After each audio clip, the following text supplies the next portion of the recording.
Recent టైమ్స్‌లో నేను చాలా మందిలో గమనిస్తా ఉన్న ఒక మేజర్ ప్రాబ్లమ్. మనం ఒకరికి మంచి సలహా ఇస్తే ఎదుటి వాళ్ళు వినట్లేదు.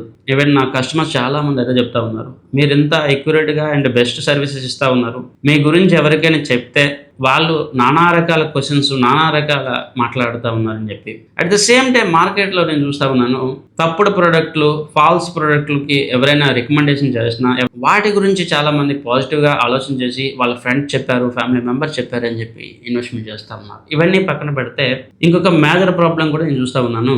వీళ్ళు రాంగ్ డెసిషన్ తీసుకొని లేదా రాంగ్ ప్రొడక్ట్‌లో ఇన్వెస్ట్‌మెంట్ చేస్తూ పక్కనున్న వాళ్ళు కూడా తప్పుడు సలహాలు ఇస్తా ఉన్నారు. పక్కనున్న వాళ్ళు కూడా చెడగొడతా ఉన్నారు. నీకు తెలిసిందే హాఫ్ నాలెడ్జ్. ఆ హాఫ్ నాలెడ్జ్ పక్కవాడికి చెప్పి వాళ్ళ యొక్క ఇన్వెస్ట్‌మెంట్ జర్నీని నాశనం చేస్తా ఉన్నారు. Best example silver. సిల్వర్ గురించి ఎంత చెప్పినా తక్కువే. కేవలం ఫ్రెండ్స్ అండ్ ఫ్యామిలీ మెంబర్స్ చెప్పారని చెప్పి కేజీ 4,00,000 ఉన్నప్పుడు కూడా చాలామంది వెళ్ళి కొనుక్కున్నారు. బికాజ్ వాళ్ళ యొక్క పనికి మాలిన ఫ్రెండ్స్, ఫ్యామిలీ మెంబర్స్ చెప్పడం వల్లనే వాళ్ళు ఆ డెసిషన్ తీసుకున్నారు. దాన్ని పక్కన పెడితే రీసెంట్‌గా నేను ఇంకొక ఛాలెంజ్ కూడా చూస్తా ఉన్నాను. వీళ్ళు 5 ఇయర్స్, 10 ఇయర్స్‌లో స్టాక్ మార్కెట్‌లో సంపాదించేది 0, ఇంకా మైనస్. వీళ్ళొచ్చి వాళ్ళ ఫ్రెండ్స్ అండ్ ఫ్యామిలీ మెంబర్స్‌కి చెప్తా ఉంటారు, ఆప్షన్ ట్రేడింగ్ చేసుకోండి అని చెప్పు. అడ్వైజర్లు అక్కర్లేదు, అనలిస్టులు అక్కర్లేదు, మ్యూచువల్ ఫండ్లు కూడా వేస్టే, మనమే బెటర్ రిటర్న్ తీసుకుంటాం. ఇలా తప్పుడు సలహాలు అయితే ఇస్తాం.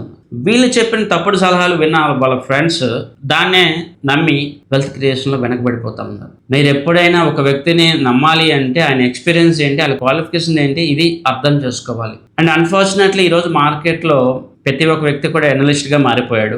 2, అనాలిసిస్, అడ్వైజరీ సర్వీసెస్ ఇచ్చేవాళ్ళు వేరు, ఇది ఒక ప్రొఫెషన్ అనే భావన చాలామందికి ఇంకా కలగట్లేదు. ఈ 2 కూడా మార్కెట్లో తప్పుడు సలహాలు ఎక్కువగా స్ప్రెడ్ అవ్వడానికి కారణమవుతా ఉన్నాయి. అండ్ నేను ఎప్పుడు కూడా అందరికీ క్వశ్చన్ చేసేది, ముఖ్యంగా ఓన్గా ట్రేడింగ్ చేస్తూ ఉన్నాము అనుకునే వాళ్ళకి క్వశ్చన్ చేసేది, మీ యొక్క XIRR 5 ఇయర్స్లో ఎంత, 10 ఇయర్స్లో ఎంత.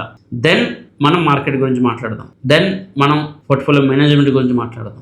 లేని పక్షంలో పక్కనున్న వాళ్ళకి తప్పుడు సలహాలు ఇవ్వద్దు. పక్కనున్న వాళ్ళని వెల్త్ క్రియేషన్లో ఫెయిల్ అయ్యేటట్టుగా చేయొద్దు.